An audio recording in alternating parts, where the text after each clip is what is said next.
ซ่อมก่อนไปซ่อมกินครัวฮัลโหลสบายดีFC ทุกผู้ทุกคนเด้อเนาะกลับมาพบกับนี่นาคือเก่า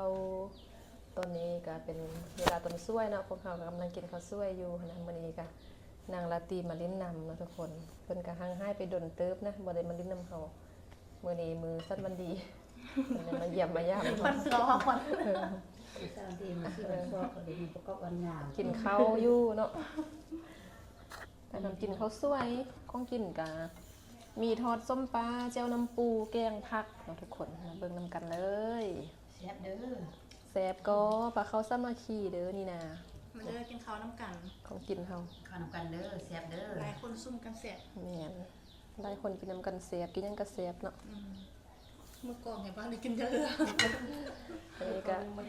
เจียวน้ำปูเนาะอันนี้ก็คือน้องเศร้าตำเองกับมือเด้อนี่แต่ว่าน้ำปูหันซื้ออยู่ตลาดมาตลาดหัวคั่วที่ว่าไปมื้อนั้นหั่นนะมีอันของปลาของดงหลายเนาะละติเนาะตลาดหัวคั่วน่ะเนาะแล้วก็อันนี้ก็ทอดส้มปลาส้มที่ว่ามักเป็นโตนะแล้วก็มาทอดหอมแล้วก็มีแกงผักกาดกับอีบ่ยกค่ะเบิ่งแหละ หนักเดี๋ยวกินข้าวสามัคคีนำกันเนาะก็มีแม่ลาตีแล้วก็น้องไผกับนีน่าน้องเศร้าน้องใส่ก็ไปเฮ็ดเวียกมาสู่คนแล้วน้องไผเดี๋ยวนี้ก็ไปเฮ็ดเวียกแล้วเนาะ ได้เรียนแล้ว ได้เวียกแล้วก็ทดลองเวียกจากมื้อ2 มื้อนึง ต้อง2 มื้อแต่ว่ามื้อนี้เขาจะเอาให้พัก มันต้องให้ผักมันอัน เดี๋ยวต้องมือพัก แค่นี่อันบอกแบบลูกค้าเขาน้อยขนาดนั้นเป็นเลยว่าให้ผักก่อนเอาอันพนักงานประจำเฮ็ด เวียกอยู่โรงแรมเนาะโรงแรมแล้วก็นี่น่าก็บ่ได้เฮ็ดเวียกเนาะทุกคนก็คือที่ฮู้หั่นแหละก็อยู่เฮือนเฝ้าแม่แล้วก็เฮ็ดซื้อออนไลน์นี้ไปแล้ววันนี้นี่น่าคิดว่าสิไปอันโละซื้อโซฟาให้แม่เนาะอยากฮู้แบบบ่ได้ฮู้หารเด้ละตีบ่ฮู้บ่หารใครโซฟานุ่มๆนะบ่แม่นบ่อยากซื้อมาให้แม่เพราะว่าแม่นอนพื้นนี่ล่ะมันแข็งแล้วเพิ่นก็เจ็บกระดูกสันหลังเวลานั่งดนจังซี่หั่นก็นั่งดนบ่ได้จะปวดนั่งพื้นเนาะมันก็แข็งต้องนั่งโซฟานุ่มๆเนาะที่ว่ามันสามารถเทิงได้นึงแล้วก็นั่งได้โซฟารุ่นนั้นนะก็บ่เคยซื้อจักเทื่อว่าราคาสิประมาณเท่าใดบ่เคยซื้อก็อยากไปโละเบิ่งแม่นอยู่ว่าแตะกี้เพิ่นจะชินกับการแบบนั่งพื้นธรรมดานี่แล้วก็นอนพื้นนั่นผ้าเสื้อนะแต่ว่าแม่เพิ่นผ่าตัดเนาะบางคนก็สิบ่ฮู้ว่าแม่ นั่งก็นั่งคด เป็นยังได้นอนอยู่นี่ตลอดหั่นนะเพราะว่าแม่นี่นะหันผ่าตัดเนื่องจากว่าเพิ่นก็ เราว่าเราแบบอันเขานั่งเขาอิง เพิ่นล้มเนาะก็ผ่าตัดมานี่ได้6 เดือนแล้วผ่าตัดอยู่โรงพยาบาลสยามบุรีนะเดี๋ยวนี้ก็พากันอยู่นครหลวงนี่เอาแม่มาอยู่นำพักฟื้นอยู่พีก็บ่สามารถย่างได้เทื่อก็ใส่แม่คันเฒ่าย่างไปเรื่อยๆหั่นแหละ เป็นใช้แม่งแกม พ่อก็อยู่บ้านผู้เดียว ก็รอมือรอโอกาสที่จะได้กลับไปบ้านอยู่เนาะแล้วว่ามีโอกาสก็สิไปโละซื้อโซฟาเนี่ยโละ5ซื้อเบิ่งบ่เคยซื้อจักเทื่อใดเพราะว่าเฮาก็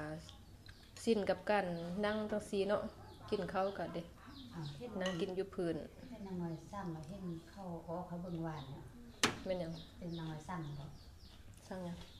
ทำตัวไฟฟ้าเห็นเขาออกหวานอยู่ เป็นคนตัวจริง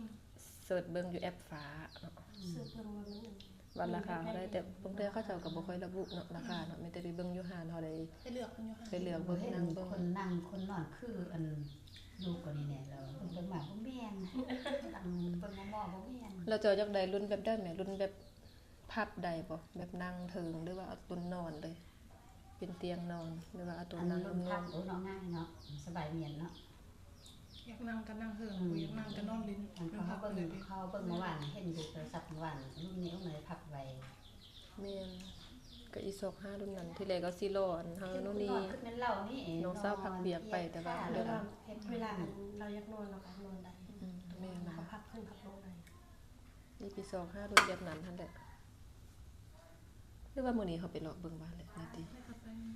ไปเลาะเบิ่ง เขาเพิ่นคือบอกนะ กระดมเรียนเนี่ยพอดีเลยอยากได้สิกันไปเบิ่งป้าไปเบิ่งให้ เออ แม่ อันนี้ก็ซื้อไปไว้เนาะเสิร์ชเบิ่งหั่นแหละก็บ่ฮู้หันคือกันแต่ว่าก็เห็นแบบผ่านอยู่เนาะอยากได้มาเฮาอีเมลซื่อๆดอกเฮาแถนั่งอยู่พื้นก็บ่เป็นหยัง กินยังได้แล้วก็ไปเบิ่งเนี่ย กินข้าวแล้วสิไปโละลงโซฟาให้แม่เด้อทุกคน ยังมาบ่ได้กินละใครนะ อยากนั่นก็อดแต่แม่ กินข้าวก่อนเด้อจิจำเจียวน้ำปูให้เบิ่งทุกคน ซื้อผสมมาไว้แล้วตัวเองกินข้าวอิ่มเนาะว่ามื้อแรงนี่สิกิน นี่เด้อเจียวน้ำปู เป็นข้าวเป็นยาที่ข้าวมันสดกิน แซ่บเจียวน้ำปูหอมขนาด ดูก็ว่าสั่งมาเถอะคือจะ เสียง ต้อง มันอ่ะ ไป เสี จ้าย งหนูเขาจับ อัน จะต้อง ป่าส้ม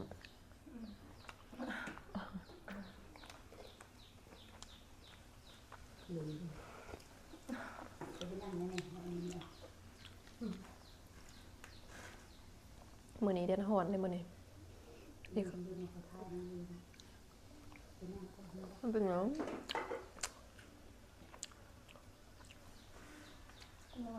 นับเป็นน้ำปลาเลย จะเปิดห้องก็จะคือดีนี่มอง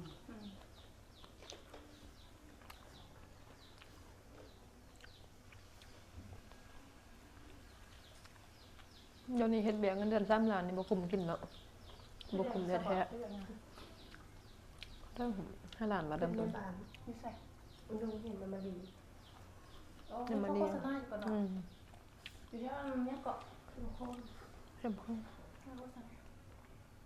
อายเงินเดือน2ล้าน คือผมจับ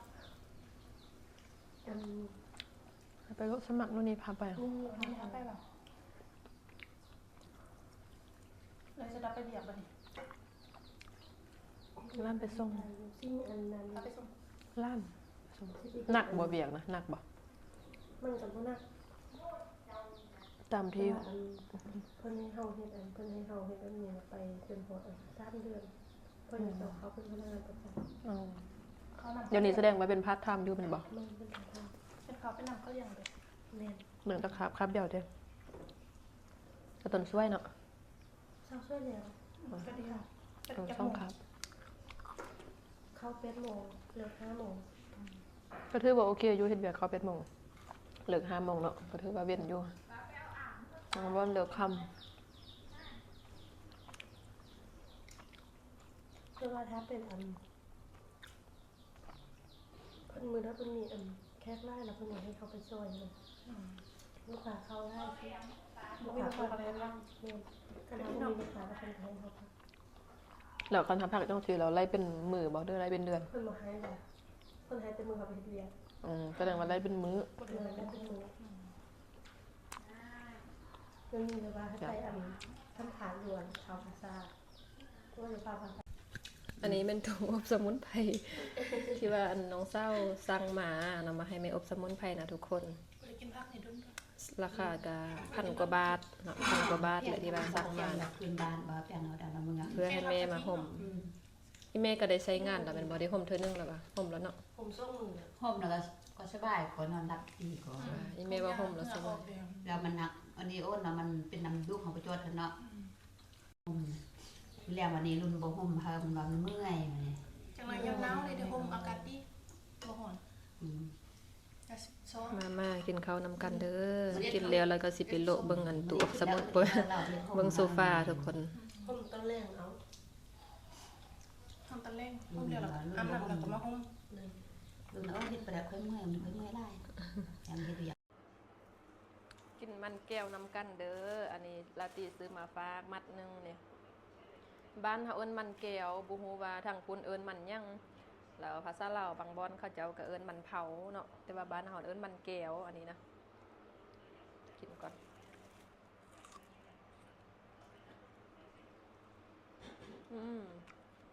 หวานดีนะ ไผ่ข้าวปึงกับอันนั้นเนี่ยกับมะพร้าว บ้านมันอันนี้นะเขาเจ้าว่าเอาไปตากแดดนะกินแห้งบ้าน กินกับอะไร ตักกินแล้วนะบวงหนึ่งตีกาแฟตียังกินก็ได้ อันนี้กำลังเสียเอา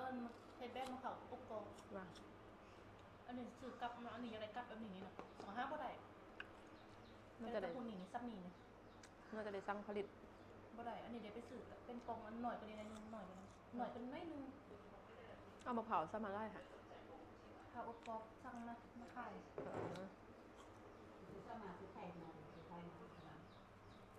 อันนี้คืออยู่ไทยที่ทำใส่ บบ้านทุกคนนะมันเดี๋ยวสิออกไปโละเบิ่งโซฟาก่อนเนาะกินข้าวห้างกันแล้วสิไปโละเบิ่งก่อนเด้อแล้วก็สิมาอัปเดตให้เบิ่งไปก่อน